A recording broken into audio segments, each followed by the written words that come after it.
Hello, hello tout le monde. Alors voilà, je reviens sur la toile et je voulais parler tout en défaisant mes cheveux, la coiffure protectrice, de la discrimination capillaire.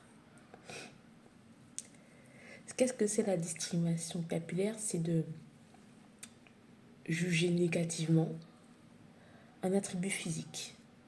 Et là en particulier, c'est les cheveux. Donc selon leur couleur, leur texture, leur volume et leur coiffure. Les coiffures qui sont le plus souvent, les types de cheveux qui sont le plus souvent discriminés, ça va être donc le cheveu afro par sa texture qui est complètement différente de la norme sociétale qui est le cheveu lisse.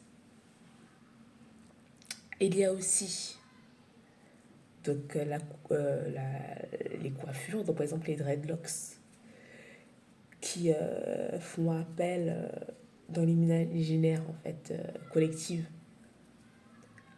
à tout ce qui est sale, voilà, alors que c'est pas du tout le cas. Hein. Il y a des dreadlocks qui demandent, ça demande beaucoup d'entretien, il faut les tourner régulièrement, voilà, on peut les laver, voilà, il y a même des salons de coiffure qui sont exprès pour ça. Il y a même des micro-locks qui sont magnifiques. Il y a aussi l'afro qui a été mal jugé par l'histoire de l'esclavage. C'est vrai que quand les esclaves sortaient du bateau, ils n'étaient pas lavés durant des mois et leurs cheveux, bah voilà, s'ils n'étaient pas propres. Et du coup, ça, les personnes qui ont tenu ce commerce d'esclavage, bah, ils ont, ils ont véhiculé en fait cette image-là de cheveux sales, cheveux. Alors que non, en fait, quand il est soigné, il est magnifique.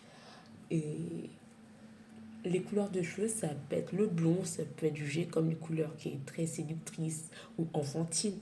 Le roux, hein, il y avait beaucoup de personnes cheveux roux qui s'étaient appelées poils de carotte en maternelle ou en primaire. Donc voilà. Donc chaque, chaque personne a son expérience avec la discrimination capillaire. Moi, c'est vrai que quand j'ai voulu passer au naturel, il y avait beaucoup de personnes qui me disaient ah oui, mais je te préfère les cheveux lisses. En fait, je me disais pourquoi les personnes, en fait, ils sont vénèrent le lisse comme ça. Et je me suis rendu compte que c'était vraiment dans la société, parce que c'est la norme de beauté, le lisse. Ça commence à changer. Là, je suis très contente parce qu'il y a un combat qui a été gagné par rapport à cette loi. Après, c'est vrai que je ne sais pas les pénalités qui seront courues aux employeurs ou à d'autres personnes qui feront des discriminations capillaires. Mais en tout cas, c'est clair que c'est déjà une grande avancée d'avoir spécifiquement parlé de ça.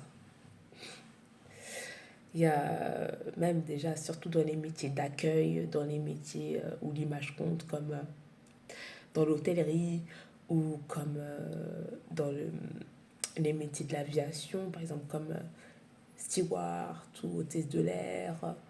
C'est des métiers où il y a quand même pas mal de refus par rapport à certaines coiffures. Et même en Afrique, hein, je parle de la France, mais en Afrique, si tu te travailles, si tu marches les cheveux non coiffés, on va te dire, va te coiffer, t'es pas coiffé. Alors qu'en soi, tu peux faire un braid out, un twist out et ça peut être magnifique. Donc il y a beaucoup de choses à travailler dans nos modalités.